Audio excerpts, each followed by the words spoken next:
Joe, when you watch film, what is the biggest key that you guys need to address to start stringing plays and then subsequently drives together?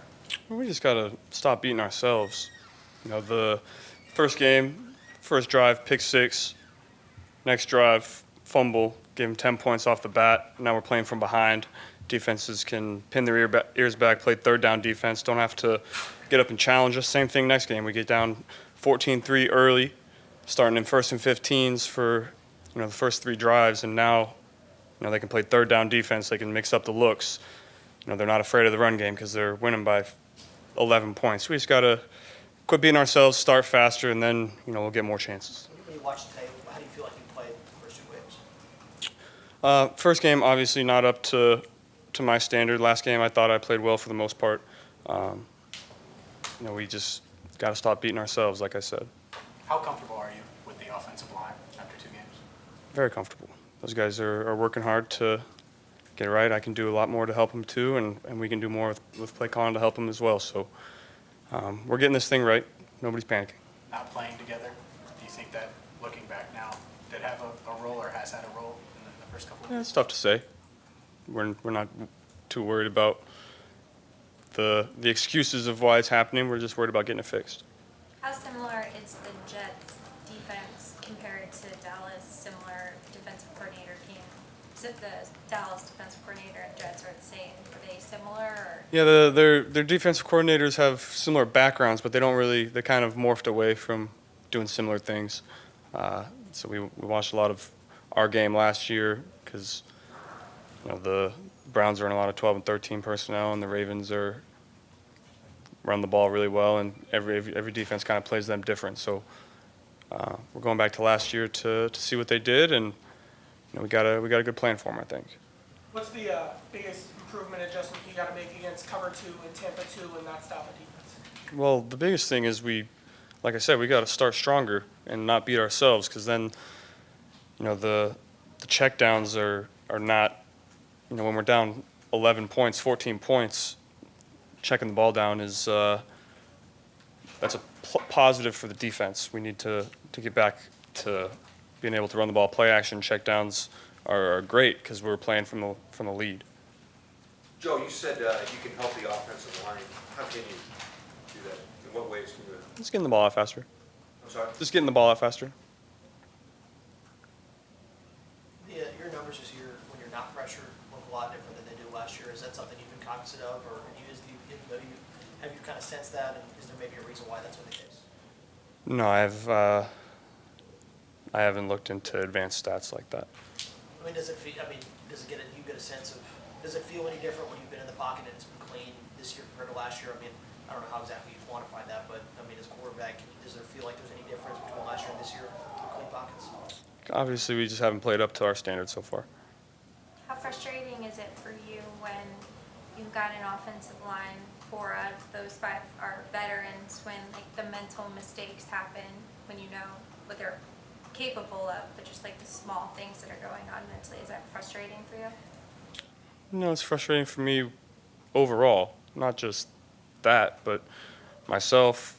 I mean, everyone is frustrated, but like I said, we're not panicking. 2 games in, we got 15 games left. So we'll just take a deep breath and relax. We're gonna be fine. We're not worried about it. How do you balance that, having urgency, given the 0-2 start, but also not pressing the panic button? Yeah, obviously we got to go out and play well this week and get a win. Can't go down 0-3, but like I said, we're not panicking. We're focused on 1 week at a time. So we're gonna go out there and get our best shot this week. We're gonna have a great game plan. We're gonna execute it well, and we're excited to go out there. First week you played against the Defensive Player of the Year. Week 2 you play against the Rookie Defensive Player of the Year and runner-up to the Defensive Player of the Year. What kind of a defensive front did the Jets present? They're really good inside. Quentin Williams is a force in there. Played against him in college. Played against him last year. He can make it tough on us. Have you talked to CJ at all since he's been over there? I mean, was that communication? I have not, no. Joe, how critical is the deep ball to success for this team in the offense? I mean, explosive plays are a big part of it, but like I said, if we're getting down 14 points, teams aren't going to give us those opportunities. What was your biggest takeaway from that loss in New York last year? Oh man, that was so long ago.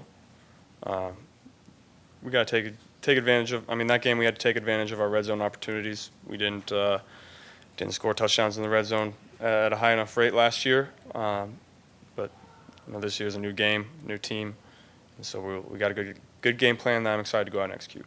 Did that play any role in your mind in the way you guys turned it on in the second half? That, I don't know if you want to call it a wake-up call or what it was, but it seemed like you guys really kind of turned it on after that loss. I wouldn't say that was a catalyst.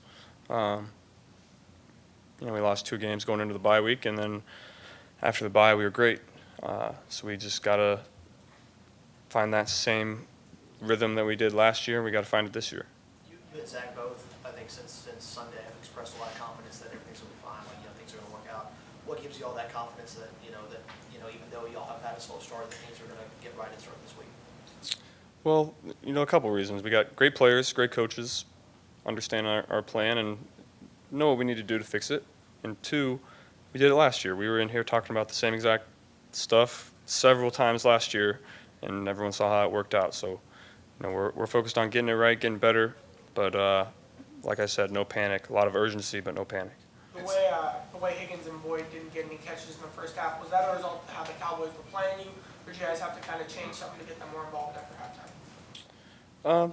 I would say that was a result of us staying behind the sticks, being 1st and 15, and letting the defense dictate the game rather than us going out there and attacking. And instead of 1st and 15, we'd like to be 1st and 6 or 2nd and 6, 2nd and 5.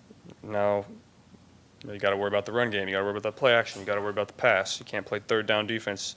You can't let guys like Micah Parsons, pin their ears back and rush against your tackle over and over and over again just because you're in 1st and 15. And that'll help the offensive line as well. Play action, run the ball. If you stay in front of the sticks, you'll be able to help them more. Defensive line can't just pin their ears back, go right into a pass rush. It's tough in this league. There's too many good players up front to let them know that it's going to be a pass play on 1st and 15, 2nd and 12. That's not a recipe for success. How much of this, Joe, is scheme and how much is execution in terms of your ability to move the ball or inability to move the ball at certain points of games? It's all about execution. You just can't beat yourself, like I said. We know what went wrong, so there's corrections being made. So you're confident that the schemes that you're going into in each game are the right schemes, and you don't second guess that. It's just about how you guys are executing. Correct. I know a big part of Brian Callahan's Monday is looking around the league and seeing what other teams are doing, and they often say the best coaches are the best thieves. Do you watch other offenses and take from them, or are you kind of just like you detach yourself until the game plan comes in on Wednesday and then you give your feedback? Yeah, I always watch who does well around the league, see what they do, and yesterday I did a lot of film study on a bunch of offenses that are playing well throughout the league, and common denominator, they don't beat themselves. So you just take completions, stay in front of the sticks, and you're going to end up moving the ball down the field. I know you're not big on social media, but how much of the reaction to the 0-2 start have you seen? Well, what's great is I don't have Twitter or Instagram right now, so I've seen none of it. We're focused on what's going on in there. I'm sure it's not a very good reaction, but I think it'll be a different reaction as we get going here. Is it temporary dark mode again? I haven't had it for a while. I don't know. We'll see. How do you do that? What do you do? You just block it? You block it or? Just delete it off the phone. So you don't have those apps on your phone at all, right? Correct. You've mentioned a couple times starting fast. Do you have, I know it's not your call, but do you have a preference at all to take the opening kickoff and go try to dictate right off as opposed to the other team getting the ball first and maybe you're playing from behind before you even touch the ball? It's not my decision, no. But is there one you prefer? I probably like to take the ball every now and then. I think, the game goes a little differently if you go down and score. Obviously, if you don't go down and score, then you're down a possession and they get the ball. But That's not my decision.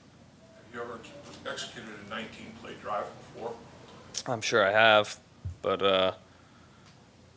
pretty sure it was 21, 22 plays. But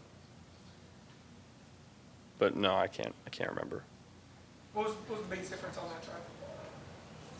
Completed the balls and got first downs. I mean, that was a great drive for us. It was a critical moment in the game. We didn't end up pulling through, but it was a big drive. Do you differentiate between vertical and horizontal game? Like, if you see the way things are going, ideally would like to be vertical all the time, attack, or take what the defense gives you? It's always a mix of both. But, like I've said, you're not going to be able to play vertical if you're down by 14 points because the defenses are too good. Scheme is too good. Coaches understand how to eliminate that if they want to. And, they can do that if you're down 14 points and they're not scared of you running the ball because, they're just playing prevent defense and not giving up the big one because, they're up by so much. We just got to close that gap early, get out on front, play our game. Throughout the week, what's the, as you've kind of been here now, going into year 3, what's the collaboration process like as you guys are installing a game plan, installing concepts as you get into Sunday between you, Zach, and Brian and Pitch? Yeah, it's been the same since I got here. It's been great all 3 years. That's why I love this place.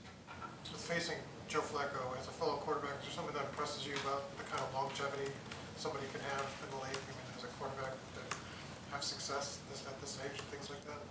I've always just been impressed with his ability to throw the ball. It just looks so easy and effortless coming out of his hand. That two-point play was about as good as red zone snaps you guys have run. Was it the route that made it? What made that, if you could run through the two-point play and why it worked against Tyler's route? Protection was great. Samaje was blocking Micah Parsons one-on-one. That's a tall task to ask of your running back. He did a great job, and then TB obviously made a great play. But it all works together. You can go and win on every route, but if you don't have the protection, it doesn't matter. And you can protect for as long as you want, but if you don't go win, it doesn't matter. It all works together. Joe, playing in the same town, how aware were you of Sauce Gardner, and what have you seen on film so far as you go into this game? Tall, good athlete. He's going to be a really good player. Good? Thanks, Joe. Thanks, Joe.